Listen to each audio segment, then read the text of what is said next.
गोविंद भगवान की जय। ये अपना क्षेत्र जो है सूकर क्षेत्र है, सूकर क्षेत्र, इसको सूकर क्षेत्र बोलते हैं। मथुरा मंडल है, यहाँ तक तो है, यहाँ से आगे बुंदेलखंड शुरू हो जाता है। ये सूकर क्षेत्र है। यहाँ अपने क्षेत्र में 12 भगवान ने अवतार लिया था। कहाँ? सोरों में, सोरों जी ये स्थान है सूकर क्षेत्र मथुरा मंडले, यहाँ से कुछ ही दूरी पर। लेकिन हम लोग इसकी महिमा को नहीं समझते। क्यों नहीं समझते? कि हमारे पास में है ये। बाहर के लोग, राजस्थान के, गुजरात के, मध्य प्रदेश के बहुत से लोग आते हैं। जो हर की पेड़ी बताई जाती है, उस हर की पेड़ी नहीं, उसी गड्ढे में से, उसी कुंड से 12 भगवान पृथ्वी फोड़ करके निकले थे। और अगहन के महीने में एकादशी को उन्होंने व्रत किया और द्वादशी को उन्होंने अपना शरीर छोड़ा था। तभी तो मार्गशिरी का मेला लगता है अगहन में।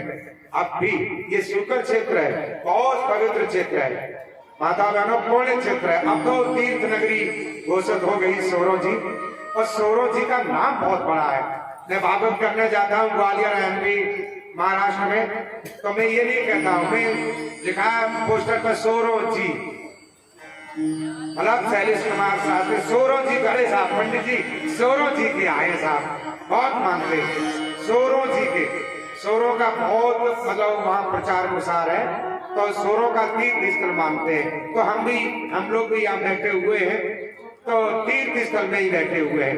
ये हमारी पुण्य भूमि है, मातृभूमि जहाँ सूकर भगवान ने अवतार लिया। बोलिए 12 भगवान की, थोड़ा जोर से बोले, बोलिए 12 भगवान की। हमारे भाइयों की आवाज आई, माता बहनों की नहीं आई, गलत बात है। आपकी जनसंख्या ज्यादा है, जयकारा लगाए, बोलिए 12 भगवान की। इसी तरह से अब देखो जयकारा क्यों लगाए जाते हैं। अभी कुछ महिलाएं सो रही थी, एकदम जग गई, क्या बात हो गई। बोलिए वृंदावन बिहारी लाल की। तो 12 भगवान ने हिरण्यकश्यप का, अब रह गया हिरण्यकश्यप जो छोटा भाई था। भाई का मरना सुन देगी, भाई का लोगों को बल पड़ा, भाई का लोगों को बल पड़ा, भाई का लोगों को बल पड़ा। कुछ सोच समझ कर हिरण्यकश्यप तप करने घर से निकल पड़ा, कुछ सोच समझ कर हिरण्यकश्यप।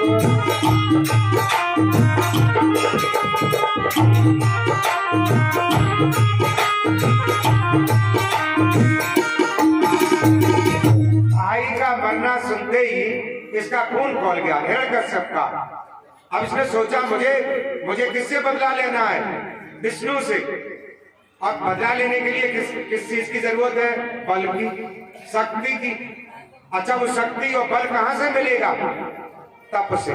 आगे तपस्या से स्थिति, तब से सब कुछ मिलता था।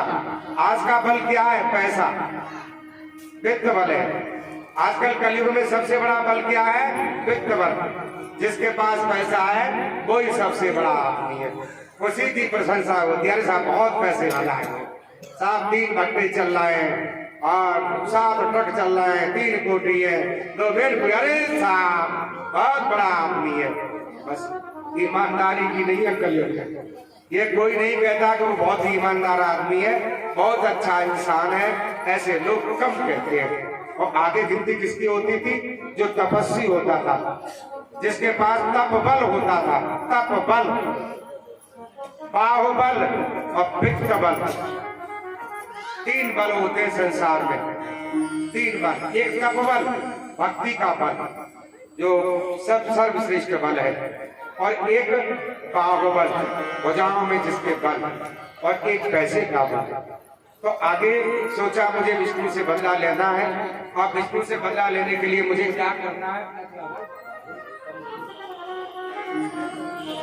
बाहुबल यानी तप बल के लिए उसने क्या की? तपस्या की। सदेवे मंदिरं द्रोण्याः तपा परम दारुणा ऊर्ध्वभागुर्निभो दृष्टि पदाङ्गुष्ठा श्रद्धा वने सदेवे मंदिरं द्रोण्याः तपा परम दारुणा। ये तपस्या करने के लिए कहाँ पहुंचा? मंदराचल पर्वत दक्षिण भारत में है। ये मंदराचल पर्वत बहुत ऊंचा है। बताते हैं उस मंदराचल पर्वत पर बैठ करके तपस्या की जाए तो अक्सर करके वो तपस्या सिद्ध हो जाती है। अब आपको अगर भजन करना है तो मंदराचल पर्वत तो बहुत दूर है। आपके हृदय के अंदर भी एक पर्वत है, मन रूपी पर्वत। मन को ही मंदराचल पर्वत कहते हैं। जिस तरह से वह मंदराचल पर्वत काफी ऊंचा, इसी तरह से मन भी ये काफी ऊंचा है। यानी जब आपको भजन करना, पूजा अर्चा करने का जब कभी समय मिले तो मन रूपी इस पर्वत के ऊपर चढ़ जाओ। मन आपसे ऊपर न चढ़ पाए। अगर मन आपसे ऊपर चला गया तो समझो कि आपकी पूजा सिद्ध नहीं।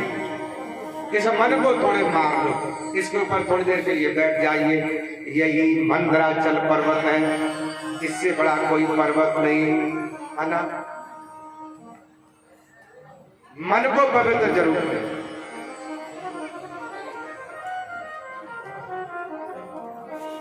एक कवि कहता है, मन मैला और तन को धोए। मन तो गंदा है लेकिन तन को रगड़ रगड़ के धो रहे हैं, बढ़िया साबुन से, है ना, सेंट लगा रहे हैं, पाउडर लगा रहे हैं, क्रीम लगा रहे हैं, लेकिन अंदर गंदगी है। मन मैला और तन को धोए, फूल को चाहे कांटे बोए। यानी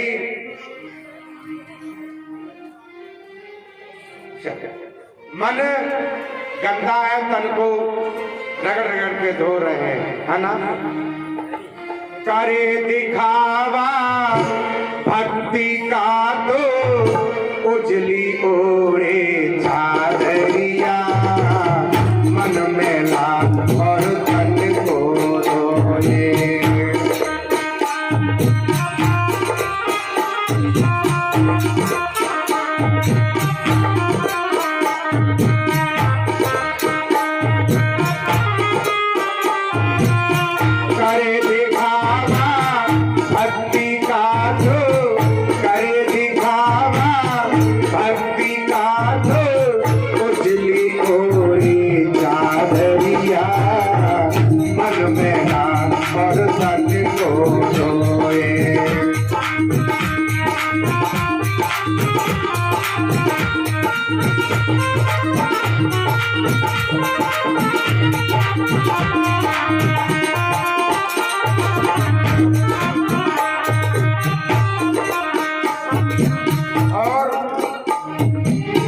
श्वासों का अनमोल खजाना दिन दिन लुटता जाए।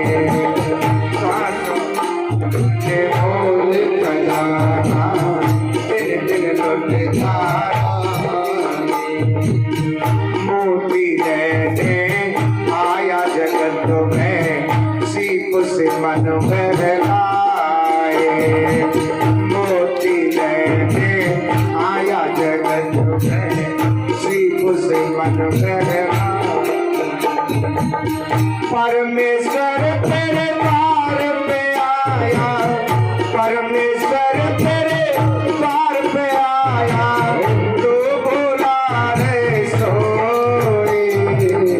मन मेरा और तन को धोए, फूल को जागे चाहते होए।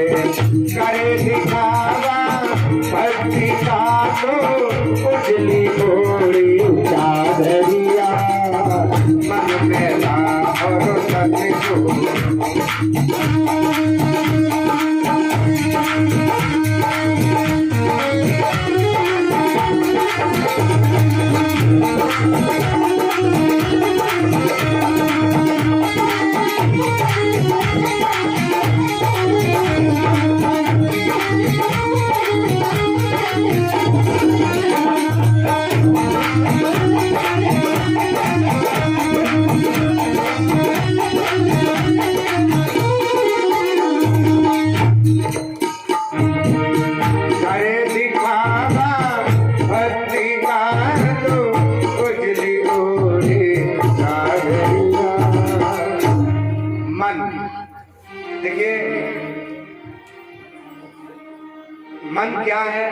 एक ताले की चाबी है। थोड़ा समझ लो मन की बात सुन लो।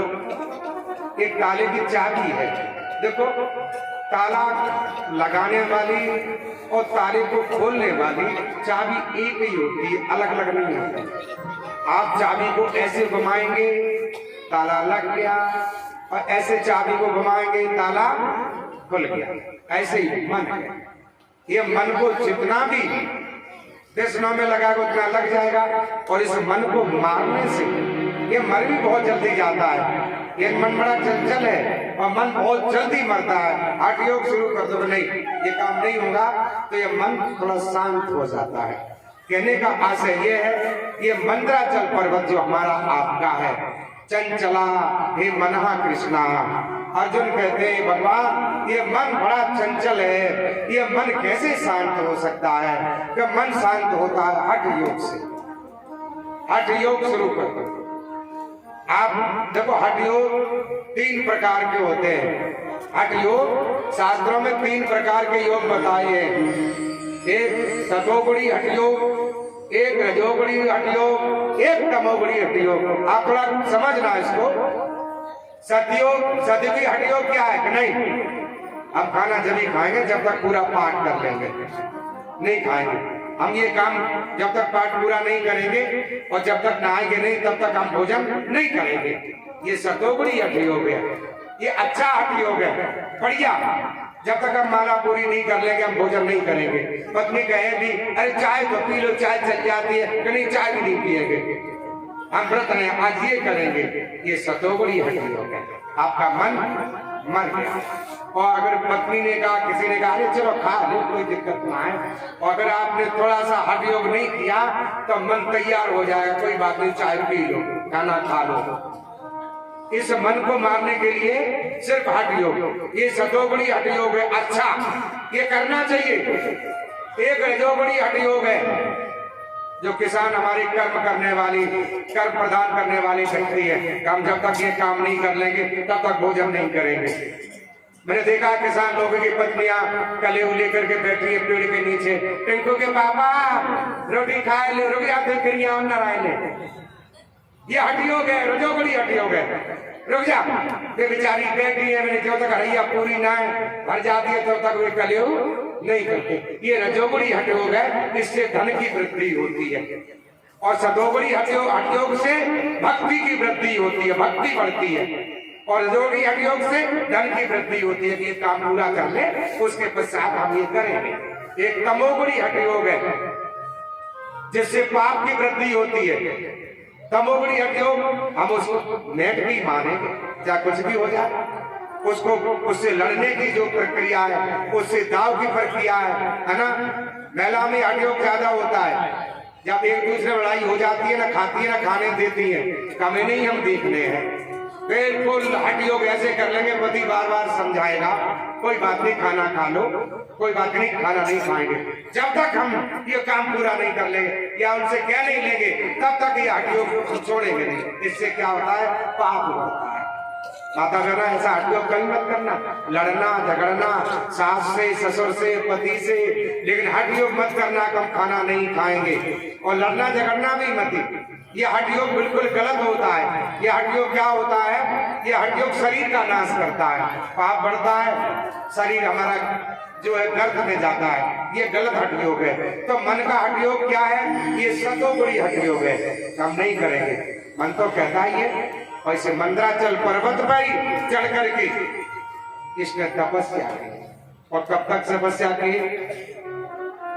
सतीति मंदिरम द्रोण्याम तपा परम दारुणा, परम दारुण तप किया 10,000 वर्ष तक। ऊर्ध्वागुर ने बहुत दृष्टि पदांकुशा सतावनी अपने दोनों हाथों को ऊपर उठा करके और सारे शरीर का वजन सीधे पैर में, पैर के अंगूठे पर लेकर के इसने 10,000 वर्ष तक तपस्या की। आप समझिए कितना कठोर तपस्या इसने, 10,000 वर्ष तक तपस्या की। इतना कठोर तप कोई कर सकता है? सूर्यनारायण की तरफ कोई एक तक नहीं देख सकता। इसने सूर्यनारायण की तरफ देख करके 10,000 वर्ष तक तपस्या की। क्या हुआ? सूर्यनारायण के सामने ही उसका शरीर बिल्कुल हट गया हिस्से से। इधर खलबली मच गई। कोई तपस्वी जब तपस्या करता है तो खलबली मच जाती है। खलबली मच गई देवताओं में, अरे हिरण्यकश्यप तपस्या कर रहा है, अरे बहुत घनघोर तपस्या कर रहा है, अरे पता नहीं भगवान से क्या मांगेगा। तुरंत ही शंकर जी वरदान देने के लिए चल दिए। वरदान देने के लिए चल दिए। इंद्र घबरा गया कि शंकर जी को रोको, इनको रोक लो, ये वरदान देने के लिए जा रहे हैं। ये वरदान देते हैं तब आगा पीछा नहीं सोचते।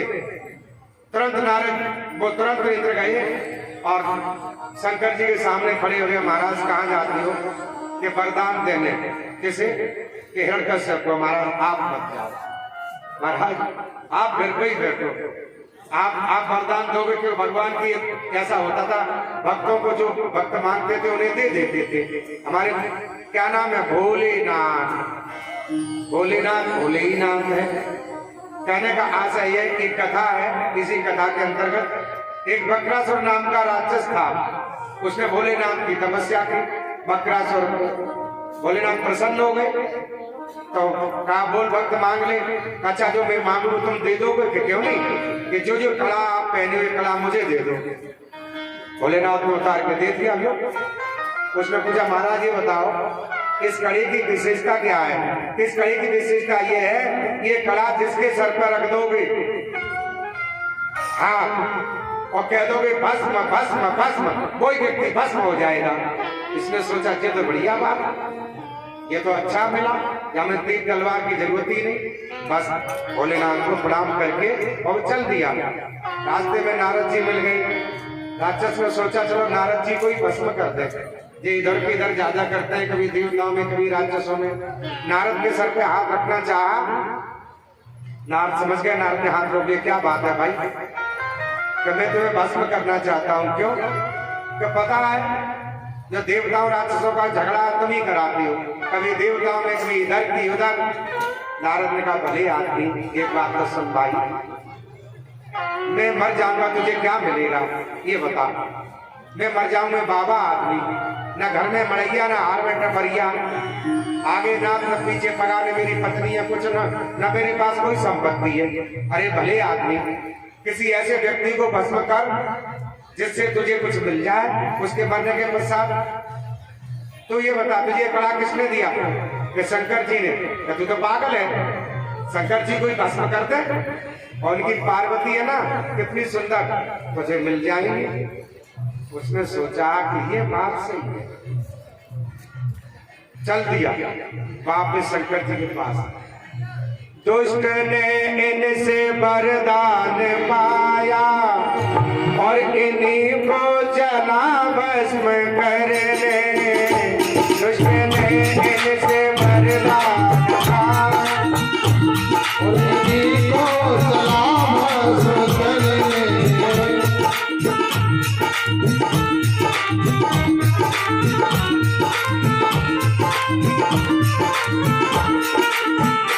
दुष्ट ने इनसे वरदान पाया और इन्हीं को चला भस्म करने।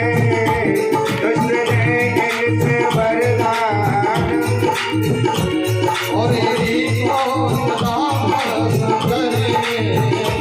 भक्त को दे दी मन की मुरादें, भक्त को दे दी मन की मुरादें। अपने बचना से ज्यादा नहीं गए, भक्त को दे दी मन की मुरादें। अपने बचना से ज्यादा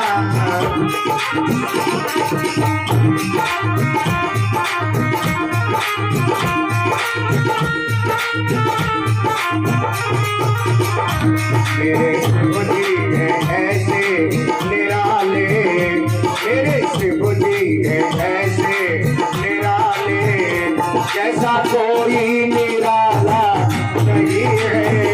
मेरे शिव जी है ऐसे निराले, जैसा कोई निराला नहीं है। मेरे शिव जी है ऐसे निराले, जैसा कोई निराला नहीं है। मेरे शिव जी है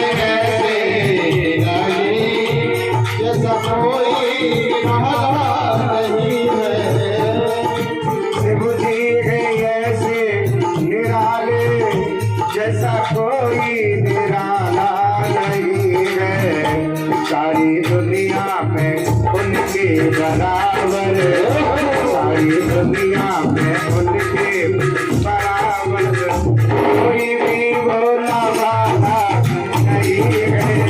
सारी दुनिया में उनके बराबर कोई भी भोला भाला नहीं है। सारी दुनिया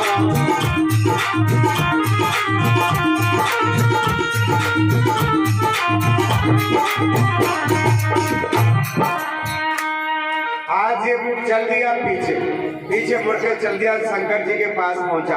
भोलेनाथ ने देखा करी ये तो बक्रासुर आ गया। क्या बात है बक्रासुर? बक्रासुर कहने लगा महाराज आपने ये कड़ा मुझे दिया है, ये किसी को भस्म तो करता ही नहीं। अरे तुमने 3 बार किसी के सर पे हाथ रख के देखा? कहाँ देखा? और 3 बार भस्म भस्म भस्म ये कहा न कहा, और नहीं मानो तो हम आपके सर पे रख के देख रहे हैं। जो सर पर रखना चाहा शंकर जी ने हाथ पकड़ लिया। अरे बड़ा पागल है, मैंने तुझे कड़ा दिया तो मुझे ही भस्म करना चाहता है। बक्रासुर ने कहा महाराज बड़ी मुश्किल से ये अवसर मिला है, संहारक हो, राक्षसों का संहार करते हो और देवताओं की रक्षा करती हो, ये पक्षपात करती हो तुम, मैं तुम्हें छोड़ूंगा नहीं। अब तो जबरदस्ती करने लगा। इधर शंकर जी ने सोचा अच्छे चक्कर में पड़े, तुरंत ही हाथ छुड़ा करके शंकर जी भागने लगे। और भागते पीछे पीछे बक्रासुर और उनके पीछे पीछे पार्वती भागती जा रही है। कभी कभी पति सीधा होता है तो पत्नी को परेशानी ज्यादा होती है ना। भोलेनाथ ने पार्वती को बड़ी परेशानी, वो भाग रही है, बचाओ बचाओ, अरे सुनो, लेकिन वो भागता ही जाता है। इधर पार्वती थोड़ी खड़ी हुई, विचार किया कि भागने से काम नहीं चलेगा। तुरंत आखिर वो भी शक्ति स्वरूपा थी, महिलाओं के अंदर भी एक विलक्षण शक्ति होती है, ऐसी बात नहीं, और शक्ति सबके अंदर होती है, लेकिन उस शक्ति का जो है हम सदुपयोग नहीं कर पाते, ढूंढते नहीं है अपनी शक्ति को। अपने दुर्गुणों को तो ढूंढ लेते हैं, दुर्गुण से निकल के बाहर आ जाते हैं। हर इंसान के अंदर एक अपनी एक ऊर्जा होती है, शक्ति होती है। उस शक्ति को, उन कुंडलियों को जागृत करने के लिए हमें सत्संग और कुछ क्रियाएं करनी पड़ती है। प्रभु की कृपा से वह शक्ति जागृत हो जाती है, ऐसी बात नहीं, शक्तिहीन कोई नहीं है। तो इन्होंने सोचा, ये तुरंत ही पार्वती वापस गई और क्षीर सागर में विष्णु भगवान के पास पहुंची और विष्णु भगवान को सारा वृतांत सुना दिया कि ऐसे ऐसे प्रसन्न हो गए। और बक्रासुर नाम के राक्षस को इन्होंने अपना कड़ा दे दिया, आपके पास आई हूं, कुछ मदद करो। अब फंस गए भोलेनाथ ओ नाथ, हल बक्रासुर के फंदे में। अब फंस गए भोलेनाथ,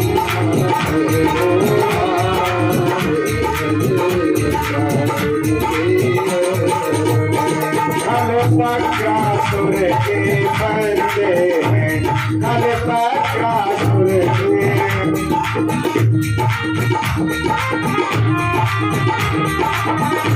अब फंस गए, फंस गए, अब फंस गए भोलेनाथ ओ नाथ, अरे बक्रासुर के फंदे में। अब फंस गए भोले।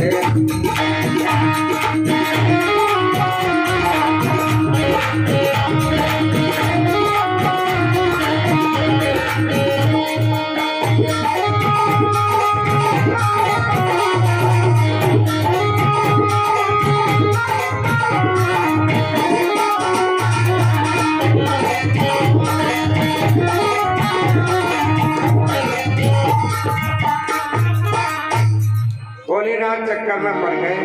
विष्णु भगवान से कहा, विष्णु भगवान ने तुरंत ही पार्वती का रूप लिया और वो भी पीछे पीछे भागने लगे। और थोड़ी देर के पश्चात विष्णु भगवान ने कहा, जो पार्वती के रूप में था, कहा कि अरे बक्रासुर मेरी आवाज सुनो, मेरी बात सुनो, सुन तो लो।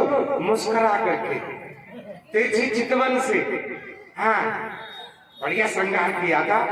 मेरी ओर देखो ना, इधर सुनो, मैं तुम्हें बुला रही हूँ, तुम उनके पीछे भाग रहे हो, मैं आपके पीछे भाग रही हूँ, कब से भाग रही हो? वक्रासुर ने पीछे मुड़ के देखा तो मंद मंद पार्वती मुस्कुरा रही, इशारे कर रही आंखों से यहाँ। उसने सोचा पार्वती जैसी देवी और बुला रही है। आ गया पार्वती का, अच्छा तुम कहाँ जा रहे हो? कि हम शंकर को बस करना चाहते हैं। अच्छा उन्हें भस्म करके तुम्हें क्या मिलेगा? क्या उन्हें भस्म करके हम तुमसे शादी करेंगे? अच्छा मुझसे? हाँ। अरे तुम बेकार उन्हें भस्म करना चाहते हो, हम तो तुमसे शादी करने के लिए वैसे भी तैयार हो। हम सोचते थे तुम्हारा जैसा कोई वीर पुरुष मिले, भंगाहारी, हना गंजाहारी, सांप बिच्छू काकर भरत दतइयों वालों ऐसे दूल्हा मिल गो, हम खुद परेशान है। अब हम तुमसे शादी करेंगे। अच्छा, अब उसे विश्वास नहीं हो रहा था कि पार्वती जैसी देवी कोई जल्दी प्रसन्न हो जाएगी। उसने सोचा कि मेरा रूप नहीं ऐसा, मेरी तीनों लोगों में पताका फैल रही है। चलो कहाँ है तुम्हारी महल, मुझे ले चलो। पीछे चलने लगी, 2-4 कदम चली, बाह में बाहें डाल रही, मुस्कुराते हुए तो मीठी मीठी बातें करके अब वो तो मंत्र मुग्ध हो गया। उनका एक काम है पार्वती का, तो देखो जब शंकर जी मुझे प्रसन्न करना चाहते थे, प्रसन्न करते थे, तो वो मुझे पहले नाच दिखाते थे, तुम नाच लेते हो। उसने सोची अगर मने कर दी ना नाच पाता तो शंकर जी तो गए और देवी चली जाएंगे। हाँ नाच लेते। अच्छा नाच लेते हो, नाचो तो। अब पार्वती ताली बजाने लगी, वो नाचने लगा कि ऐसे थोड़ी नाचा जाता है।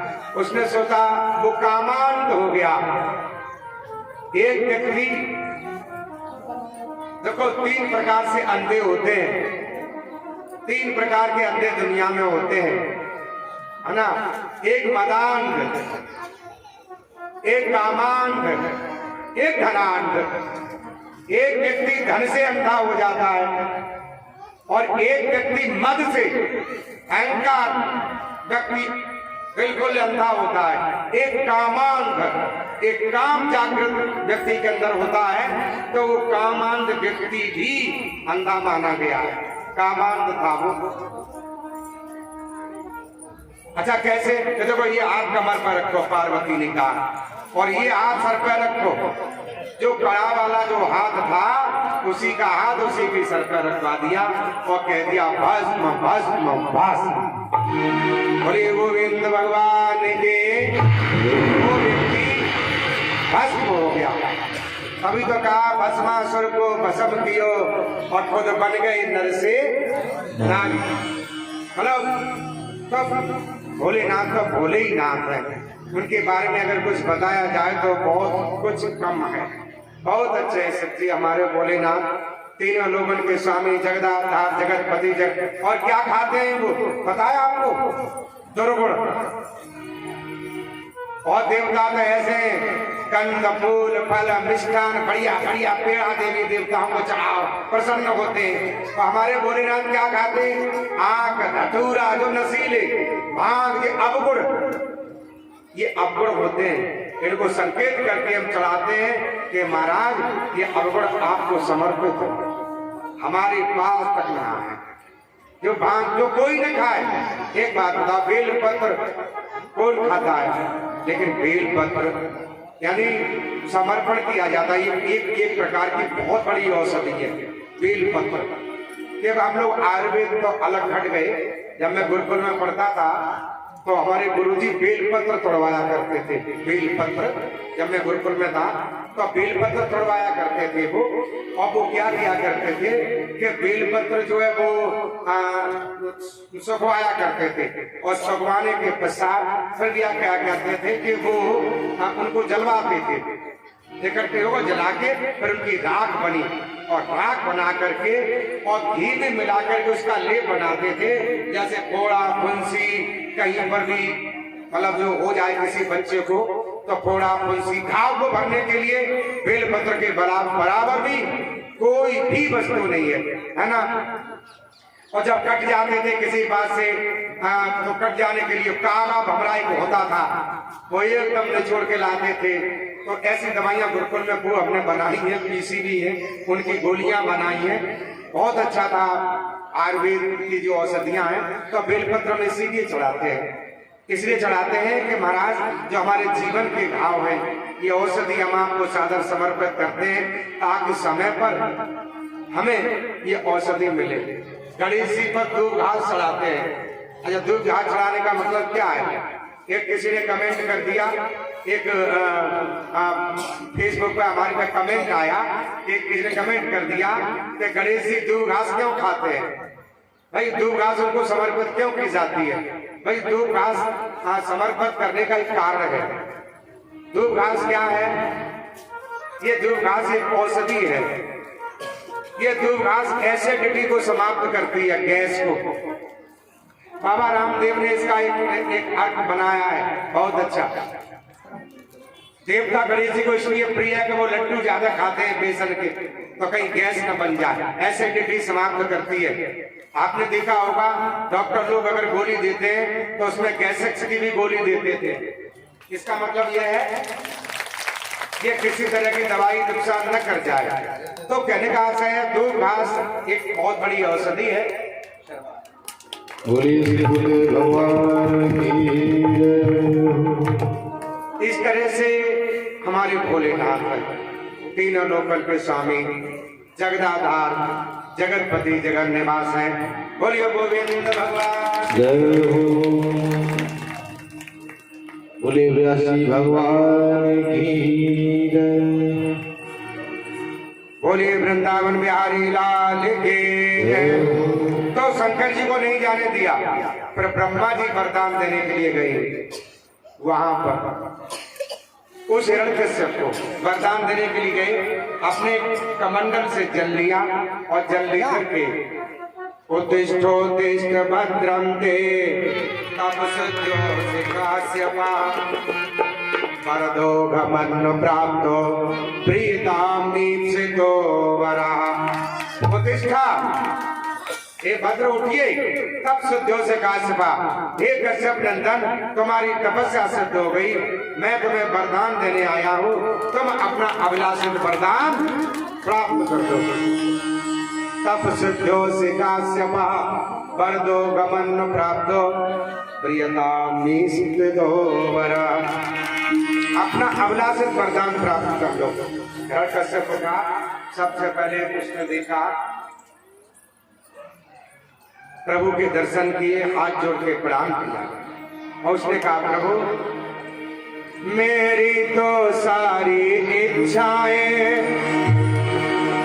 दर्शन पाते ही दूर हुई, दुखिया की सभी कामनाएं प्रभु के आते ही दूर हुई। आप बात करते हो कुछ मांग लो, मैं आपसे क्या मांगूंगा, लेकिन आपके दर्शन करते ही मेरी सारी इच्छाएं पूर्ण हो गई, मुझे कुछ नहीं चाहिए। अब जो मुझे मांगना है मैं बता रहा हूं। सर्वेशा लोकपालानाम, सर्वेशा लोकपालानाम, सभी लोकपालों में, देवताओं में, देवियों में जो शक्ति है वो सारी शक्ति खिंच करके मेरे अंदर आ जाए। मम समावेश्या तत्र शक्ति मम समीपा आगच्छा, मेरे पास आए, मम शरीरे निवसे, मेरे शरीर में रहे, ऐसी हम आपसे विनती करते हैं। और ज्यादा कुछ नहीं, कुछ अधिक नहीं, बस इतना ही। ऊपर न मरूं नीचे न मरूं, ऊपर न मरूं नीचे न मरूं, ऊपर न मरूं नीचे न मरूं, दिन में न मरूं निस में न मरूं, भीतर न मरूं बाहर न मरूं।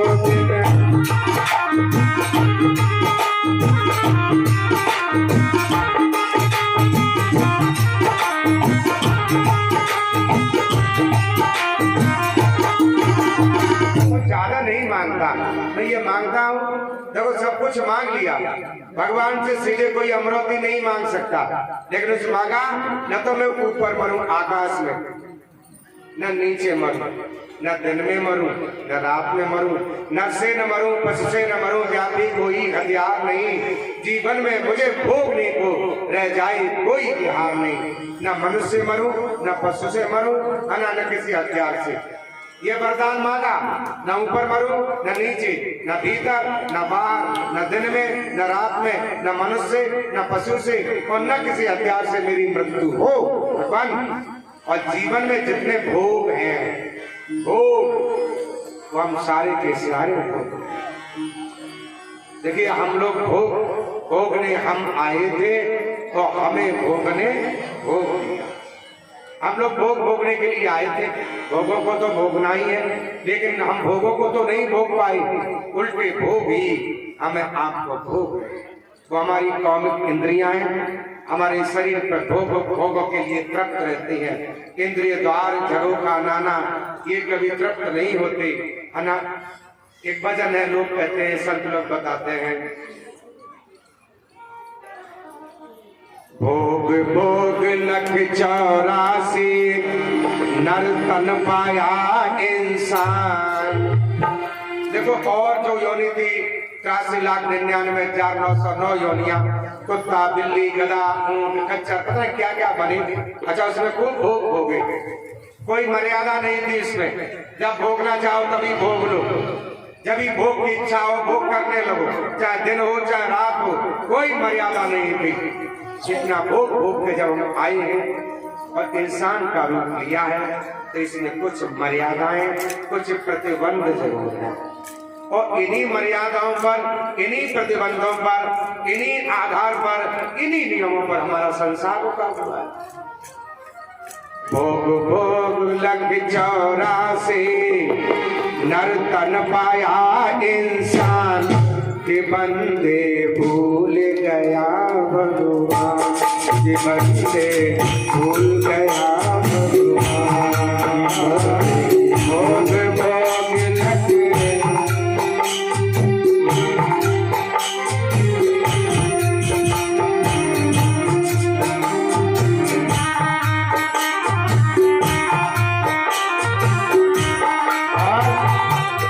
ऐसा भोला याद किया न, ऐसा भोला याद किया न, और मूर्ख नादान के बंदे भूल गया भगवान, के बंदे भूल गया भगवान।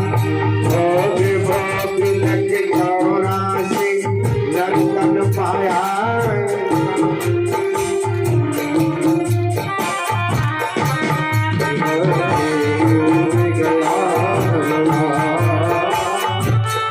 जीवन गए के सफर सुहाना, मतलब इसका आना जाना। जीवन गए के सफर सुहाना,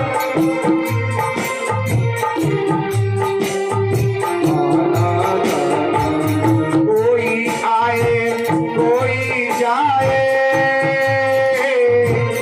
कोई गठरी बांध सिखाए, कोई माया के चक्कर में, कोई माया के चक्कर में बन बैठा शैतान, के बंदे भूल गया भगवान, के बंदे भूल गया भगवान।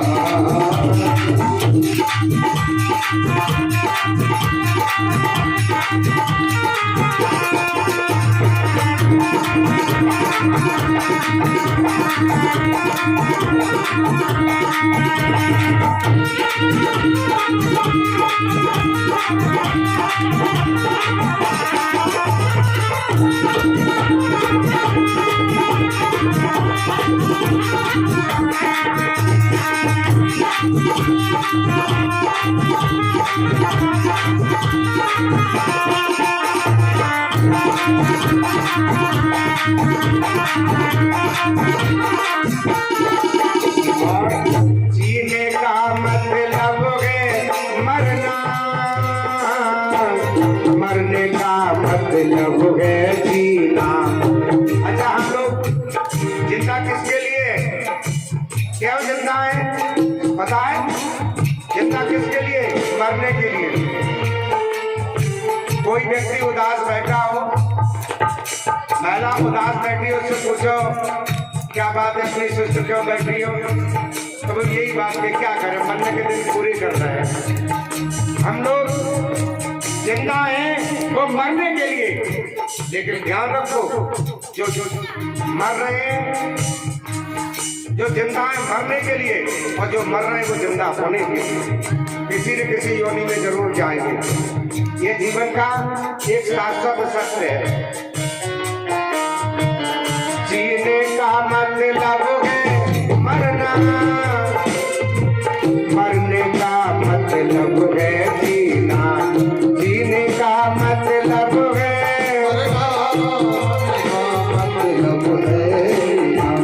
जीकर मरना, मरकर जीना, बस जीवन का वही नमूना।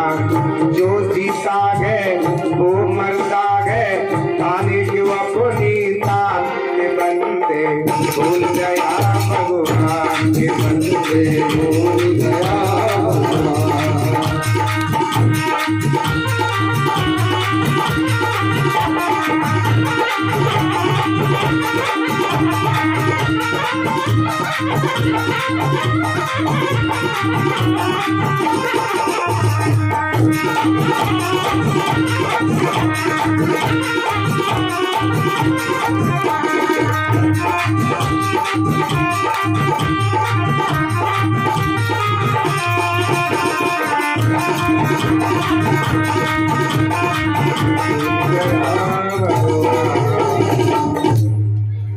महाराज, जितने भी दुनिया में भोग हम सारे भोग लो, ब्रह्मा जी ने कहा एवं मस्त जाओ। वरदान मांगने में तो देरी लगी, लेकिन भगवान को वरदान पूरा करने में देरी नहीं। ये चला आया हिरण्यकश्यप, अब इसको पता चल गया कि मेरी मौत होगी नहीं। मौत तो इन्हीं कारण से होती है, कोई दिन में मरता, दिन में नहीं मरता, रात में मरता है ना, ऊपर मरता नीचे मरता है। अब मेरी मौत होगी नहीं। अब किसको बताओ कितना बड़ा अहंकार होगा, जब आजकल हमें आपको ये पता नहीं कब मरना है, कैसे मरना है, तब इतना बड़ा अहंकार। तुरंत ही किसने सभा की कि लइयो मन बैरी को, एक मंत्रणा लोग इकट्ठे किए कि देखो आज से कोई भी राम का नाम नहीं लेगा। देखो इसको क्या कहते हैं, घोर कलयुग। अभी घोर कलयुग नहीं है, कलयुग कल प्रथम चरणे। भाई कलयुग अभी पहला ही चरण तो है, और जब ये प्रतिबंध हो जाएगा, राम का नाम लेने वालों की जीवें काट दी जाएंगी, सत्संगियों, ज्ञानियों, महान पुरुषों को जेल में डाल दिया जाएगा। आप राम का नाम नहीं ले सकते, समझना वो घोर कलयुग आ गया। अभी क्या है, 4,32,000 का कलयुग है, 4,32,000, और इसको 4 भागों में विभाजित कर दीजिए। 1/4 कितना हो गया, 1,08,000 वर्ष। प्रथम चरण, भाई 4 चरण होते हैं हर युग के, चतुर्युगी जिसे बोलते हैं, 4 चरण होते हैं। 4 चरण, पहला चरण 1,08,000 वर्ष का है कलयुग का, प्रथम चरण। ब्राह्मण लोग जब मंत्र बोलते हैं, संकल्प बोलते हैं, कलयुगी कल प्रथम चरण पहला चरण है। और पहले चरण में कलयुग कितना व्यतीत हो गया, 5,000 वर्ष निकली है अभी, मतलब 1,03,000 वर्ष कलयुग के पहले चरण में अभी शेष है। और जब चतुर्युगी जब आएगी, जब घोर कलयुग आएगा, कोई भी राम का नाम नहीं लेगा। देखिए ये सतयुग में भी कलयुग आ गया। लइयो मन बैरी को नाम को भूलना है, माला तोरे फेंको छापा तिलक लगइयो ना, जइयो न दिवाले न तो मरवाले, उतार ले पूजा पाठ यज्ञ योग हवन करियो ना, मानियो न मात पिता, माता पिता किसी को मत मानना, मानियो न मात पिता, करियो को विप्रघात, गुरु को सौगात लाद, छाड़ के दिवइयो ना, किसी को मत मानना। हिरण्यकश्यप कहने लगा सबका ईश्वर मैं हूं। जो शक्ति ब्रह्मा के अंदर है, जो शक्ति शंकर के अंदर है, जो शक्ति विष्णु के अंदर है, वो शक्ति मेरे अंदर है। मैंने वरदान प्राप्त कर लिया है, चिंता मत करो, कोई भी राम का नाम नहीं लेगा। तो कोई राम का नाम लेगा? कोई नहीं लेता। वो जो लेता था उसको मौत के घाट का किया जाता था। मंदिरों में ताले पड़ गए, ब्राह्मणों की जीवें कटवा ली, संत लोग जेल में बंद हो गए। बस ये घोर बन गए। एक दिन पार्वती ने पूछा शंकर जी से कि महाराज एक बात बताओ, राक्षस किसे कहते हैं? बताने लगे। मानगे मात पिता नगे देवा, साधुन से करवावे सेवा। जिनके ये चरण भवानी, सो जानो निश्चर सब प्राण। जिन व्यक्तियों के ऐसे आचरण हैं वो निशाचर है, कोई भी राम का नाम नहीं लेता। इस तरह से सारी पृथ्वी पर एक शोक छा गया, कोई भी राम का नाम नहीं लेता। अब चारों तरफ जो आई इसकी घूमने लगे। शुभ आचरण कतौ ने हुई, है ना? देव विप्र गुर मान न कोई, जे जे देश धैन तुझ पावे, और नगर गांव पुर आग लगावे। जिस जिस गांव में राम भक्त मिलते थे या गायें होती थी, ब्राह्मण होते थे, कि राक्षस लोग उस नगर में आग लगा देते थे। अतिशय देख धर्म की ग्लानि, परम सभीत धरा अकुलानि। देखो पृथ्वी माँ दो होती है, एक जन्म देने वाली माँ, एक पालन करने वाली माँ। देखो जिस तरह पृथ्वी पर पाप अत्याचार होते हैं, माँ अकुला जाती है। घर में अगर कोई थोड़ा व्यवधान पड़ जाए, लड़ाई झगड़ा हो जाए, तो घर की बुजुर्ग जो महिला होगी माँ, उसको बहुत कष्ट होगा, बहुत ही ज्यादा। कि जो बच्चों में आपस में लड़ाई झगड़ा पड़ रहा है या निषाद है, जो माँ होती है सबसे ज्यादा कष्ट माँ को होता है। अतिशय देखे धर्म की ग्लानि, परम सभी धराय कुलानि। यदा देवेषु वेदेषु गोस विप्रेषु सारसा। जहां पर वेद पढ़ने वाले दिखाई दे, जहाँ गाय दिखाई दे, संत दिखाई दे, बस वही राक्षस पहुंच करके सब नष्ट भ्रष्ट कर देते थे। उस समय था, देवताओं ने एक मंत्रणा की, एक मीटिंग बुलाई कि आखिर इसका वध कैसे होगा। कयाधु गर्भवती थी उस समय, जो हिरण्यकश्यप की जो पत्नी थी। उन्होंने देवताओं ने एक मंत्रणा की कि ऐसा करो कि इसकी पत्नी को मार दो। जो पत्नी है ना हिरण्यकश्यप की, इसको मार दो। एक नीति शास्त्रों में यह है, सखे साढ़्यम समाचरित। एक सूत्र है कि सखे साढ़्यम समाचरित। अगर कोई दुष्ट अपनी दुष्टता ज्यादा बढ़ा दे, तो उसके साथ अगर दुष्टता का व्यवहार किया जाए, दुष्टता का व्यवहार किया जाए, तो इसमें कोई बुराई नहीं है। सखे साढ़्यम समाचरित, ये एक नीति है। ऐसे तो क्षमा करना चाहिए। एक बार शिशुपाल की माँ ने कहा था, बेटा देखो एक काम करना, तुम अपने भाई शिशुपाल का वध मत करना। बुआ का लड़का था शिशुपाल, कृष्ण का। तो अपने भाई का वध मत करना। उनका बुआ जी, तुम्हारे भाई की 100 गाली हम क्षमा करेंगे, 100 गाली, और 100 गाली से ऊपर हो गई उसी समय वध कर देंगे।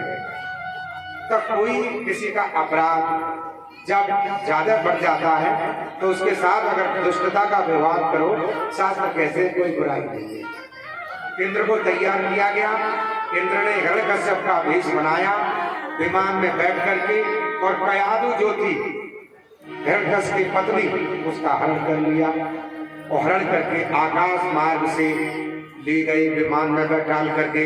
जो ही समुद्र आया, पांव पकड़ के समुद्र में डालना चाहते थे, तभी तक नारद ने कहा, ओ इंद्र तुम पुरुष, ये इंद्र ये क्या करते हो? नहीं नहीं, ये पाप अत्याचार मत करना महाराज, आपको पता नहीं ये हिरण्यकश्यप की पत्नी है, इसका पति कितना व्यभिचारी है, और इसका जो पुत्र होगा वो कितना व्यभिचारी होगा, ये तुम्हारा सोचना गलत है। इंद्र, रानी के इस गर्भ से दुष्ट पुत्र नहीं, एक सज्जन पुत्र पैदा होगा। रानी के इसे गर्भ ही से वह परम भक्त प्रगटाएगा, जो अपनी अटल प्रतिज्ञा से पाप का प्रताप घटाएगा। दुष्ट नहीं, सज्जन पुत्र पैदा हुआ, इसको छोड़ दो, इसका वध मत करो। अब इंद्र ने क्या किया, उस रानी को छोड़ा, नगर में ले जाए तो हिरण्यकश्यप जान लेगा, भाई वन आश्रम में छोड़ दिया। छोड़ने के पश्चात फटाफट के आश्रम में छोड़ दिया, और ये गुरु के आश्रम पर रहकर के संत के आश्रम पर, गर्भवती तो थी, भगवान का भजन करते हैं। गर्भावस्था में महिलाओं को क्या चाहिए? संयम, नियम और सत्संग, इनका पालन करना चाहिए। अच्छे पुत्र, अच्छे संतान के लिए हमारे भागवत में कई एक नियम बताए हैं। गर्भवती महिलाओं के लिए भागवत में नियम बताए हैं, यानी संयम, सत्संग और शिक्षा। गर्भावस्था में खान पान का संयम सही होना चाहिए। गर्भावस्था में गर्भवती महिलाओं को चाहिए, जिस समय गर्भावस्था हो, खान पान सही रखे, दूध, फल, मिठाई इत्यादि पौष्टिक चीजें ले, ज्यादा चटपटा, तीखा, ज्यादा मीठा, है ना, खट्टा, ये सेवन न करें, इन चीजों का सेवन न करें। और जो महिलाएं इसका सेवन करती है, तीखा, चटपटा, मिर्चे, तो उनके वैसी चटपटे लला होता। सब कहते पंडित जी क्या करें, हमारा लला हम क्या मानते ही ना, देखिए कैसे है ये लला। मतलब संयम, सत्संग, अच्छा चीज, अच्छी वस्तुओं का सेवन करें। बच्चा क्रोधी पैदा होता है, इसमें बच्चे का कोई दोष नहीं है, ये आपका दोष है। इनके कयादु के 4 बेटे थे, 4 बेटे, लेकिन सबसे छोटे प्रहलाद थे। इनके प्रहलाद थे, सहलाद, अनुलाद, हालाद और तीसरे प्रहलाद। अच्छा, माँ एक ही थी। ये सालाद जो हुए, ये भगवान के भक्त क्यों नहीं हुए? नहीं हुए। अनुलाद हुए, ये भगवान के भक्त क्यों नहीं हुए? क्योंकि उन्होंने सत्संग नहीं किया, है ना। हालाद हुए, ये प्रहलाद क्यों हुए? जिस समय प्रहलाद की माँ कयादु गर्भवती थी, प्रहलाद पेट में थे, तो संतों के आश्रम पर रहकर के भगवान का भजन करता। समयानुसार एक पुत्र पैदा हुआ, प्रहलाद नगर में लेके चली गई। धीरे धीरे ये समय बढ़ रहा है। प्रहलाद थोड़े बड़े हुए, माँ के संस्कार बच्चे के अंदर आ गए। ऐसी बात नहीं है, हम लोग संस्कारों पर ध्यान नहीं देते हैं। संस्कारों पर जरूर ध्यान दें कि बच्चे पर माँ के संस्कार जरूर आते हैं, ऐसी बात नहीं है। तो जो माँ ने गर्भावस्था में जो कथा सुनी, जिस तरह का भोजन प्राप्त किया, उसका बच्चे पर असर पड़ा और बच्चा भी भगवान का भक्त निकल गया। यानी वो भगवान का भक्त निकला, बड़ा हुआ, धीरे धीरे उसके अंदर संस्कार जागृत हुए। और कैसे? एकदा कुंभकारिका, एक कुम्हार जो बर्तन बनाने वाली जो महिला थी, वो रो रही थी। प्रहलाद ने देखा ये क्यों रो रही है, पास पहुंचे और कहा, कथम रोदस्य देवी त्वं कादे चिंता बलीयसी पदम त्वं सत्वरं मह्यं स्वस्य दुःखस्य कारणम्। हे देवी, तुम क्यों रोती हो? कथम रोदस्य, काते चिंता बली ऐसे, तुमको क्या चिंता है? अपने दुख का कारण बताओ मुझसे, अपने दुख का कारण बताओ। माँ कहने लगी बेटा मैं क्या बताऊं, मैं तुम्हें क्या बता सकती हूँ। मैंने जब हवा लगाया तो वो घड़ा भी लगा दिया जिसमें बिल्ली के 3 बच्चे थे। अब मैंने जब उसकी माँ को रोते हुए देखा, मुझे ध्यान आया करीब, मैंने वो घड़ा भी लगा दिया जिसमें बिल्ली के 3 बच्चे थे। अब मैं परमपिता परमात्मा से विनती करती हूँ इसमें से बच्चे जीवित निकालें। क्या तुम्हारे पिता ये काम कर सकते हैं? इस धधकती अग्नि में से बच्चे जीवित निकाल सकते हैं? प्रहलाद ने कहा मेरे पिता नहीं कर सकते। बढ़िया ने कहा तुम्हारे पिता नहीं कर सकते लेकिन मेरे पिता कर सकते हैं।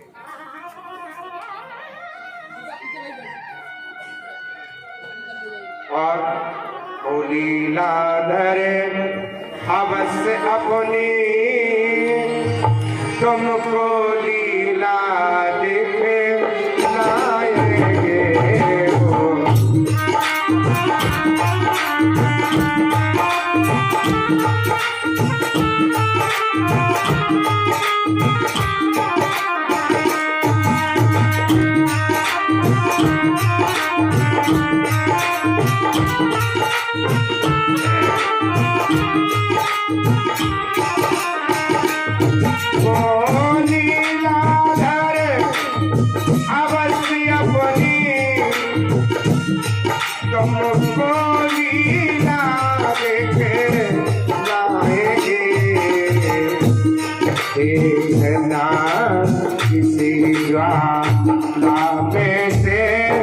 बच्चों के प्राण बचाएंगे।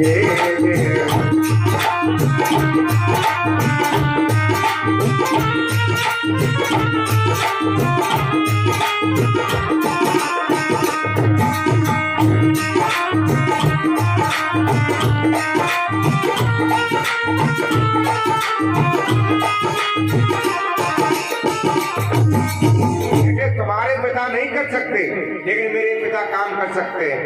कल मैं इस सभा को खोलूंगी और जब खोलूंगी अगर इसमें से बच्चे जिंदा निकल आए कोई बात नहीं है, अगर इसमें से जिंदा न निकले, जो जीवित बाल न निकल सके तो लेकर प्राण चले।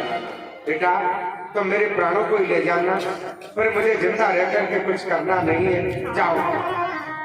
प्रहलाद चले गए। बुढ़िया को इतना भरोसा है अपने प्रभु पर कि मेरी भक्ति अच्छी है, भगवान के चरणों में मेरी लगन अगर अच्छी है तो इसमें से बच्चे जीवित जरूर निकलेंगे। ये विश्वास था। क्यों कि बिना विश्वास भक्ति नहीं हो, बिना विश्वास के भक्ति नहीं हो सकती। अगर आप भक्ति करें तो विश्वास जरूर करें परमपिता परमात्मा में। आजकल की भक्ति थोड़ा देखा दुनी ज्यादा है। माला वाली चाची उपासी है 9 दुर्गा, तब 9 दुर्गा रहेंगे, लौंग फुटक के रहेंगे, है ना। भगवान में, देवी में, किसी देवता में विश्वास है। विश्वास स्वतः फलदायक है। दूसरे दिन प्रहलाद आ गए, बढ़िया से कहा खोलो इस हवा को। अब बढ़िया खोलने लगे। हरे गुण गाए रही बुढ़िया खोलते जाते हवा को। हरे गुण